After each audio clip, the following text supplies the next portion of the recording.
안녕하세요, 청취자 여러분.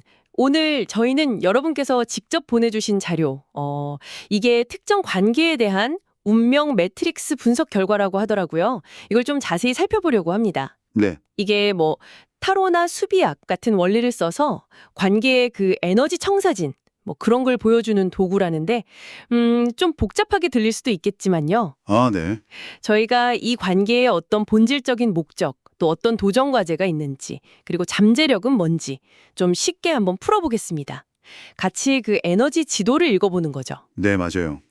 근데 시작하기 전에 이게 뭐 확정된 미래 예언 이런 건 아니고요. 아, 그렇죠. 네. 그냥 이 운명 매트릭스라는 틀 안에서 관계의 어떤 잠재적인 에너지나 서로 배워야 할 교훈, 카르마적 교훈이라고 하죠.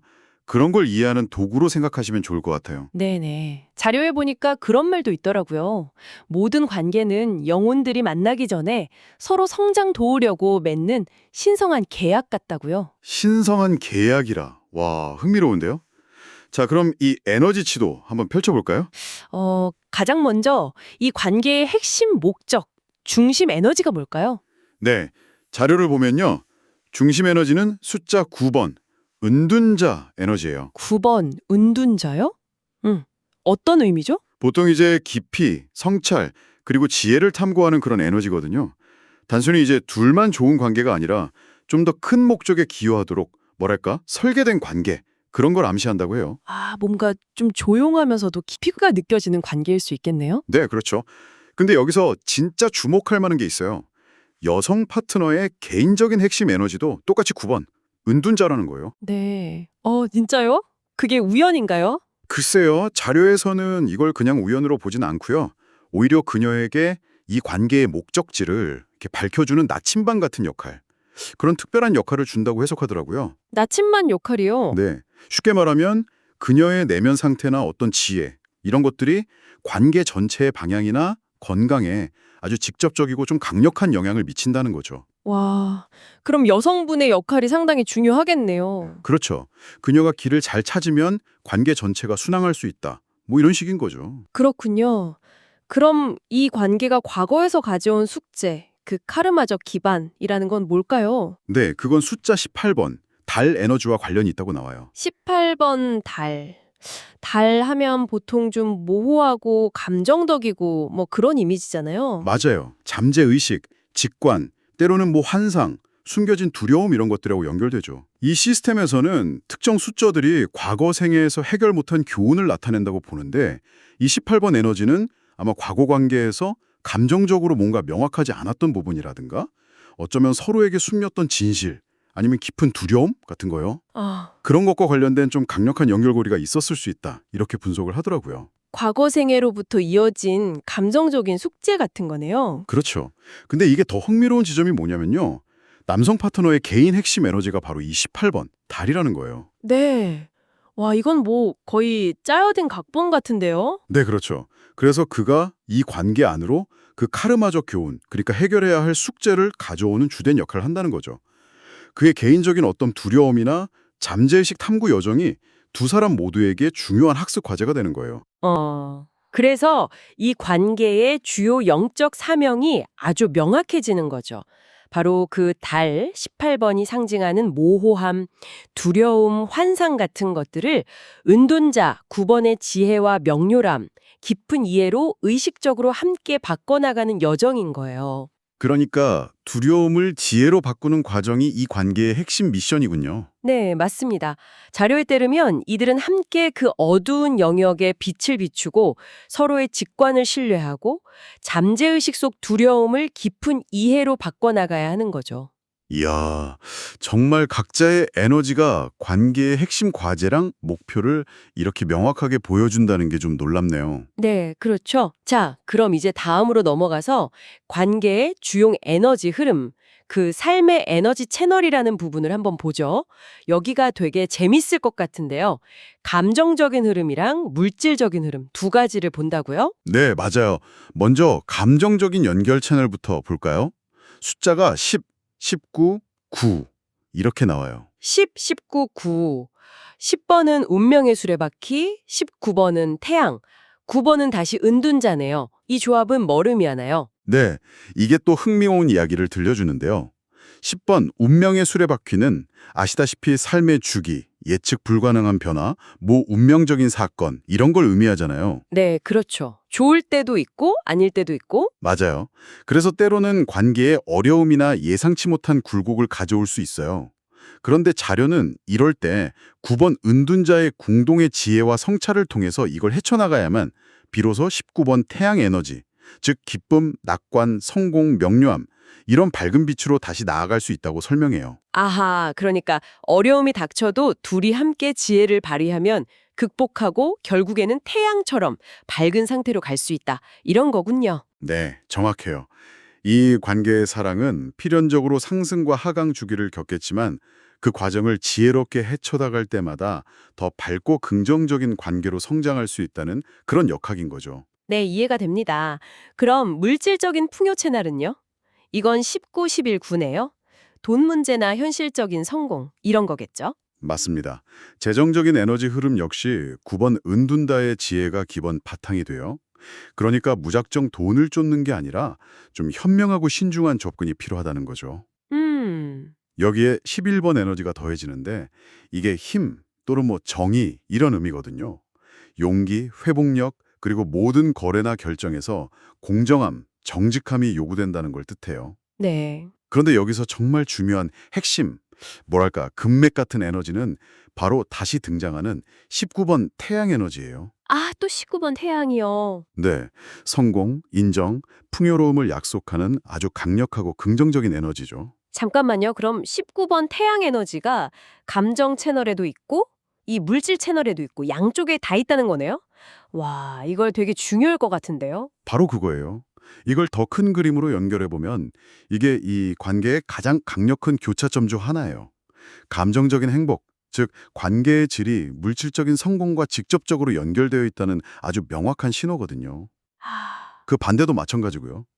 자료에 따르면 이 둘이 즐겁고 조화로운 관계를 유지할 때 그 긍정적인 에너지가 마치 자석처럼 풍요와 기회를 막 끌어당긴대요. 와, 그럼 둘이 행복하게 잘 지내는 것 자체가 최고의 재테크네요. 네, 그런 셈이죠. 둘이 함께 행복하고 긍정적인 상태를 유지하는 거. 근데 경고도 있어요. 이 눈부신 성공과 행복 19번, 이게 때로는 외부의 시선, 심지어 질투 같은 걸 끌어들일 수도 있다는 거죠. 아, 그럴 수 있겠네요. 네. 그래서 관계를 보호하고 그 풍요를 지키기 위해서는 내면의 힘과 용기, 즉 11번 에너지를 잘 발휘해야 할 필요가 있다고 자료는 조언합니다. 흥미롭네요. 행복이 돈을 부르고 또 그 성공이 외부의 시선을 끌 수도 있고. 자, 그럼 이제 다음으로 넘어가서 관계의 전반적인 에너지 건강 상태, 결합된 차크라 차트를 좀 보죠. 몸의 에너지 센터들을 통해서 관계의 강점과 약점을 본다는 건데 어디가 튼튼하고 어디에 좀 주의가 필요한지 볼까요? 좋습니다. 강점부터 보면요. 심장 차크라, 아나하타라고 하죠. 여기 에너지가 3번 여제, 14번 절제, 17번 별 이렇게 나와요. 3, 14, 17. 이건 어때요? 좋은 건가요? 네, 이건 정말 긍정적인 신호예요. 3번 여제는 풍요로움과 보살핌, 14번 절제는 조화와 균형, 17번 별은 희망과 영감을 상징하거든요. 와, 이 조합은 이 관계가 본질적으로 아주 균형 잡히고 치유적이고 또 서로와 주변 사람들에게 영감을 주는 그런 사랑을 할 수 있는 강력한 잠재력을 가졌다는 걸 보여줘요. 거의 등대 같은 사랑. 우와, 심장 쪽 에너지는 정말 좋네요. 그럼 좀 주의해야 할 부분? 도전 과제는 없을까요? 네. 도전 과제는 태양 신경총 차크라, 마니푸라에서 나타나요. 여기 에너지가 9, 9, 18번으로 구성되어 있어요. 9, 9, 18. 이거 아까 핵심 사명 숫자랑 같네요. 9번 은둔자랑 18번 달. 네, 맞아요. 눈치 채셨네요. 이게 앞서 얘기한 관계의 핵심 사명과 정확히 일치해요. 태양신경총 차크라는 보통 개인적인 힘, 의지, 자존감 이런 거랑 관련이 있거든요. 네. 두 개의 9번 은둔자 에너지는 지혜를 바탕으로 한 공동의 목적의식을 가질 수 있다는 걸 보여주지만 문제는 바로 그 카르마적 교훈인 18번 달 에너지예요. 아, 또 18번이. 네, 이게 개인적인 힘을 발휘하거나 자존감을 지키려는 상황에서 과거의 두려움이나 환상, 불안감 같은 걸 자극할 수 있다는 거죠. 그래서 자료는 이 때문에 때로 미묘한 어떤 권력 다툼이나 오해가 잠재의식적인 불안에서 비롯될 수 있다고 봐요. 이걸 해결하려면 지속적으로 9번, 은둔자의 지혜와 성찰을 함께 적용해야 한다고 지적하죠. 그러니까 개인적인 힘을 다루는 영역이 바로 그 카르마적 과제를 해결하는 열쇠가 되는 거군요. 네, 그런 셈이죠. 심장은 강한데 이 부분은 계속 지혜롭게 다뤄야 하는군요. 또 다른 주의 영역이 있나요? 뿌리 차크라 물라다라 부분도 좀 주목할 필요가 있어요. 안정감, 생존, 기반과 관련된 에너지 센터인데요. 여기 에너지가 10, 18, 10으로 나타나요. 10, 18, 10. 10번 운명의 수레바퀴가 두 번이나 나오고 또 18번 달이네요. 이건 뭘로 의미할까요? 네, 2번 나오는 10번, 운명의 수레바퀴는 안정감이 고정된 게 아니라 주기적인 변화와 부침을 겪는다는 걸 의미해요. 안정감이 좀 흔들릴 수 있다는 거죠. 아, 불안정할 수 있다. 그렇죠. 그리고 또다시 등장하는 18번 달 에너지는 깊은 불안감이나 안정에 대한 두려움이 이 주기적인 변화와 연결되어 있다는 걸 시사해요. 그래서 자료는 이 관계의 진정한 안정은 단순히 물질적인 풍요나 외부 조건에만 의존해서는 찾기 어렵다고 말해요. 그럼 어떻게 안정을 찾죠? 오히려 함께 변화해 주기를 받아들이고 그 8번 에너지와 관련된 공동의 카르마, 즉 잠재의식 속 두려움을 함께 마주하고 치유하는 과정 속에서 찾아야 한다고 강조합니다. 기반 자체가 변화와 내면의 두려움이라는 키워드를 안고 있는 거예요. 안정감이 흔들릴 수 있지만 그 속에서 함께 내면 작업을 하는 게 진짜 안정을 찾는 길이다. 와, 이것도 깊네요. 네.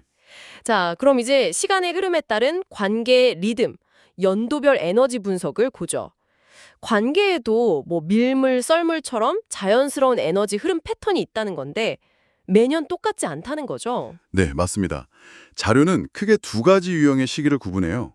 먼저 정점에 이때는 관계의 결합 에너지가 20 이상으로 아주 높게 나타나요. 에너지가 넘치는 시기군요. 네, 특히 22번 마스터 빌더, 나 20번 각성 같은 아주 강력한 에너지가 동반될 수도 있다고 해요. 이 시기는 뭐 결혼, 공동사업 시작, 중요한 이사나 결정 같은 삶의 큰 전환점을 만들거나 중요한 돌파구를 마련하기 아주 좋은 시기라고 설명합니다. 뭐든 좀 대담하게 추진해 볼 만한 때인 거죠. 와, 뭔가 큰일을 벌이기 좋은 때네요. 그럼 반대로 에너지가 좀 낮은 시기도 있겠죠? 그렇죠. 계곡의 해라고 표현하는데요. 이때는 에너지가 상대적으로 낮아져요. 예를 들어 뭐 5번 교황 변화, 7번 전차 내면 성찰, 6번 연인 조화, 재설정 같은 에너지와 관련될 수 있다고 해요. 계곡의 해. 뭔가 좀 힘든 시기인가요? 근데 여기서 정말 흥미로운 점은 자료가 이 시기를 결코 나쁜 애나 힘든 애로 보지 않는다는 거예요. 아, 그래요? 네, 오히려 정점의 해에 큰 에너지를 쏟아부은 후에 반드시 필요한 시간. 휴식하고 통합하고 배우고 또 관계의 조화를 다시 점검하고 회복하는 시간으로 봐야 한다고 강조해요. 일종의 숨고르기 시간인 거죠. 아, 에너지가 낮다고 무조건 안 좋은 게 아니라 다음 도약을 위해 꼭 필요한 재충전의 시간이다. 중요한 관점이네요. 맞습니다. 이것은 중요한 질문을 제기합니다. 바로 관점에 대한 거죠. 자료를 보면 에너지 정점 뒤에는 거의 항상 낮은 에너지의 계곡이 따라오는 패턴을 보여줘요. 밀물 뒤에 썰물이 오는 것처럼요. 네. 그리고 이걸 관계 설계의 무슨 결함이나 문제점으로 볼 게 아니라 이 관계 고유의 자연스러운 특징으로 받아들여야 한다고 강조해요. 이 리듬을 이해하면 예를 들어 아주 큰 프로젝트를 성공적으로 마친 해 다음에는 의도적으로 좀 쉬어가는 시간을 계획할 수 있겠죠. 아, 미리 대비할 수 있겠네요. 그렇죠. 그리고 에너지가 낮은 계곡 시기에 접어들었을 때 이걸 우리 관계 문제 있나? 이렇게 오해하고 불안해하는 대신 지금은 잠시 쉬면서 내면을 다지고 관계를 돌봐야 할 때구나 하고 받아들일 수 있게 되는 거예요. 관계의 자연스러운 호흡을 타는 법을 배우는 거죠. 와, 정말 유용한 통찰인데요. 관계에도 계절이 있다는 말처럼 들리네요. 자, 그럼 이 모든 분석을 종합해서 그래서 이 모든 것이 무엇을 의미할까요? 이 커플, 그리고 어쩌면 비슷한 에너지를 느끼는 청취자 여러분께 실질적으로 도움이 될 만한 조언들, 자료에서 제시하는 권장사항들을 한번 정리해 볼까요? 네, 몇 가지 핵심적인 권장사항들이 있었어요. 첫째는 그 은둔자 9와 달 18의 핵심 사명을 적극적으로 받아들이라는 거예요. 네, 두려움을 지혜로 바꾸는 거요. 그렇죠. 즉, 잠재의식 속 두려움이나 불안감 혹은 강력한 직관 같은 걸 외면하지 말고 그걸 다루기 위해 의식적으로 함께 내면을 성찰하는 시간을 정기적으로 가지라는 거죠. 공동 명상이나 서로 감정을 솔직하게 나누는 일기 쓰기 같은 활동이 도움이 될 수 있다고 제안하더라고요. 두려움을 피하지 말고 지혜롭게 마주하라. 알겠습니다. 두 번째는요. 둘째는 관계의 보물 같은 태양 에너지를 의식적으로 보호하고 가꾸라는 거예요. 아까 얘기했듯이 이게 감정적 행복과 물질적 풍요 모두와 직결되잖아요. 네네, 중요하죠. 그래서 함께 즐거움을 만들고 서로 지지하면서 긍정적인 상태를 유지하는 게 중요해요. 동시에 외부의 부정적인 시선이나 험담, 질투로부터 관계를 보호하기 위해서 좀 견고한 에너지 경계를 설정하는 연습도 필요하다고 해요. 에너지 경계요? 예를 들면 어떤 거죠? 뭐 불필요한 사람들에게 관계의 모든 세부 사항을 다 공유하지 않는다거나 좀 부정적인 영향을 미치는 환경으로부터 거리를 둔다거나 그런 것들이 포함될 수 있겠죠. 그들의 행복이 곧 그들의 풍요를 지키는 힘이라는 걸 기억해야 합니다. 행복을 지키는 것이 곧 풍요를 지키는 것이다. 네. 세 번째 권장사항은 뭔가요? 셋째는 아까 다룬 에너지 주기에 따라서 삶을 좀 계획해보라는 거예요. 연도별 에너지 차트를 참고해서 정점의 해에는 큰 목표 세우고 과감하게 도전하고 에너지를 활용하고 반대로 계곡의 해에는 무리하게 새일 버리기보다는 휴식, 성찰, 관계 다지기에 집중하면서 자연스러운 리듬을 존중하라는 거죠. 파도를 타듯이 관계 에너지를 현명하게 활용하라.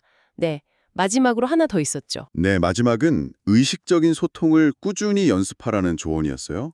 자료에 따르면 이 관계는 진실을 꿰뚫어 보고 그걸 말하는 강력한 능력, 아마 11번이나 9번 에너지와 관련될 수 있겠죠. 를 가질 수 있는데 때로는 그 직설적인 힘이 상대방에게 상처를 줄 수도 있다고 해요. 아, 날카로울 수도 있군요. 그렇죠. 그래서 그 힘의 균형을 맞추기 위해서 말하는 것만큼이나 적극적으로 상대방의 말을 경청하고 자신의 감정적인 취약성을 솔직하게 표현하는 데 집중해야 한다고 강조합니다. 두 사람 모두가 안전하게 자기 생각과 감정을 표현하고 충분히 듣고 이해받는다고 느낄 수 있는 공간? 그걸 만드는 게 무엇보다 중요하다고 조언하죠. 결국 이 모든 조언들을 보면 이 관계가 가진 독특한 에너지 설계, 강점과 도전 과제 모두를 정확히 이해하고 존중할 때 카르마적인 어려움조차도 성장을 위한 기회로 바꾸고 깊고 의미 있는 사랑을 만들 수 있다는 거군요. 정확합니다. 이 분석 자료가 제시하는 건 결국 자기인식과 의식적인 선택의 중요성인 것 같아요. 주어진 에너지 지도를 이해하고 그걸 바탕으로 더 나은 관계를 만들어 나갈 힘이 두 사람에게 있다는 걸 보여주는 거죠. 네, 오늘 저희는 청취자께서 제공해 주신 운명 매트릭스 분석 자료를 통해서 한 관계의 에너지 지도를 함께 탐험해 봤습니다. 핵심 사명부터 삶의 에너지 채널, 차크라 건강 상태, 시간의 흐름에 따른 리듬, 그리고 실질적인 조언까지 정말 흥미로운 여정이었네요. 이 깊이 있는 탐구에 함께 해주셔서 감사합니다. 마지막으로 오늘 나눈 이야기에서 좀 확장해서 청취자 여러분께서 한 번쯤 생각해 보실 만한 질문을 하나 던져드리고 싶어요. 네, 어떤 건가요? 오늘 분석에서 우리는 감정적인 에너지, 특히 그 태양 에너지랑 물질적인 에너지, 풍요가 얼마나 밀접하게 연결되어 있는지 봤잖아요. 네, 그랬죠. 이걸 조금 더 넓게 생각해 보면 어쩌면 우리가 살아가는 모든 종류의 파트너십 있잖아요. 연인 관계든 사업 파트너든 가족 관계든 거기서 그 관계 자체에 보이지 않는 질이 있잖아요. 그 질이 우리가 겉으로 보는 외적인 성공이나 성과를 얼마나 조용히 하지만 강력하게 형성하고 있는 건 아닐까. 이런 생각이 들더라고요. 관계의 내면 풍경이 현실이라는 외부 풍경을 만든다. 네, 뭐 그런 관점에서 각자의 삶 속에서 한번 곱씹어 보시거나 더 탐구해 보시는 것도 의미 있는 시간이 되지 않을까 싶습니다.